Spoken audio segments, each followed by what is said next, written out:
Salam damai sejahtera Allah bagi kita semuanya. Tema firman Tuhan pada sore hari ini yaitu badai promosi. Apa yang dimaksud badai promosi? Dua kata ini mengalami kontradiksi, berlawanan. Dan begitu pula terkadang kita memandang badai, memandang permasalahan itu sebagai kemunduran.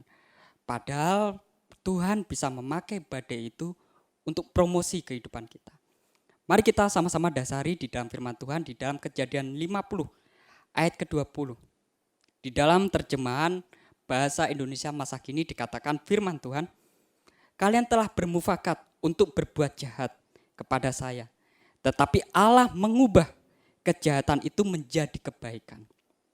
Inilah yang dimaksud badai itu bisa diubah Tuhan menjadi promosi.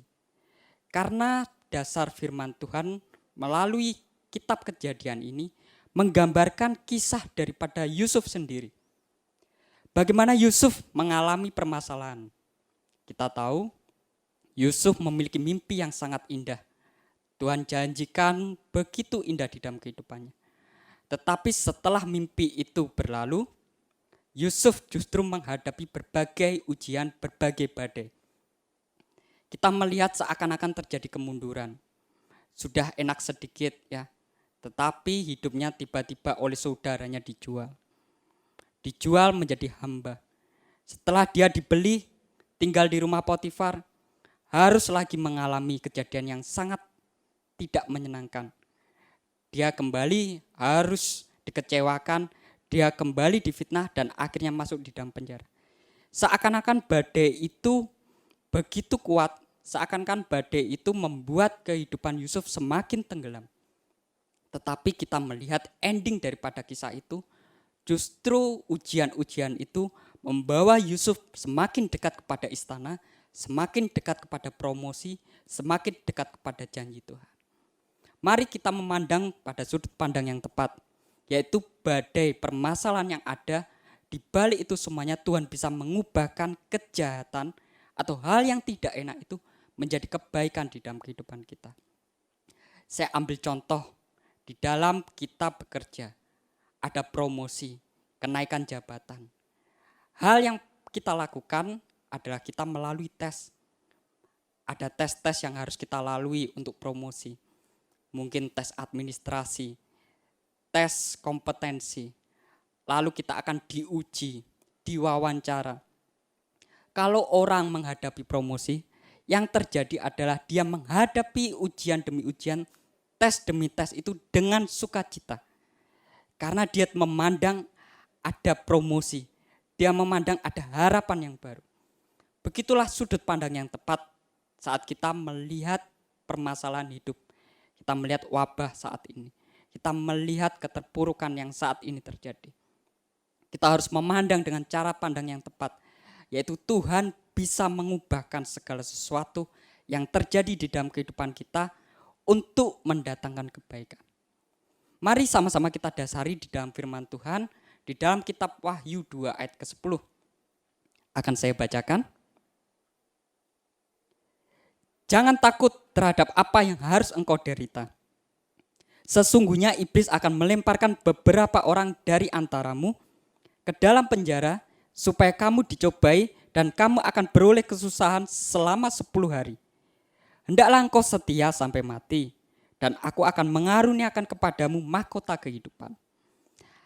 Arti dari firman Tuhan ini sangat sederhana. Tuhan menggambarkan promosi, Tuhan menggambarkan sesuatu yang indah, yaitu mahkota kehidupan itu disediakan melalui tahapan. Tahapan apa? Ya, kita melihat diawali dengan kata jangan takut, karena iblis mencobai kita. Tetapi ada time frame, pencobaan itu tidak akan selama-lamanya. Tes yang terjadi pada saat promosi mungkin hanya 3 atau hanya 5 kali tes. Setelah itu kita akan mendapatkan hasil. Begitu pula ayat ini berkata 10 hari. Setelah itu kita mendapatkan mahkota kehidupan. Itulah yang Tuhan janjikan di dalam kehidupan kita. Pandanglah badai itu, pandanglah masalah itu, pandanglah ujian itu sebagai tahapan kita untuk mencapai tujuan yang lebih indah untuk kemuliaan nama Tuhan. Karena itu saudara-saudara, sesuai dengan firman Tuhan ini, apapun yang terjadi saat ini, kita dihimpit oleh ketakutan. Kita dihimpit oleh berita-berita tentang wabah ini yang membuat kita takut. Tetapi satu hal kepastian yang Tuhan berikan. Jangan takut, firman Tuhan. Sekali lagi, jangan takut. Mari sama-sama kita dasarkan kehidupan kita ini oleh kasih karunia Tuhan. Sehingga di dalam memandang segala sesuatu kita tahu betapa Tuhan mencintai kita. Sekali-kali aku tidak akan membiarkan engkau, sekali-kali aku tidak akan meninggalkan engkau. Di lembah yang kelam, Tuhan Yesus sebagai gembala kita akan selalu menyertai kehidupan kita. Jadilah terang, jadilah dampak.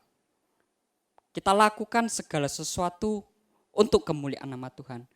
Jangan takut, kita serahkan hidup kita ke dalam tangan Tuhan. Saya yakin dan percaya Tuhan menyertai kehidupan kita. Sebagai ayat penutup, kita dasarkan di dalam Roma 8 ayat 28. Di situ dikatakan, kita tahu sekarang bahwa Allah turut bekerja di dalam segala sesuatu untuk mendatangkan kebaikan bagi mereka yang mengasihi Dia, bagi mereka yang terpanggil sesuai dengan rencana Allah.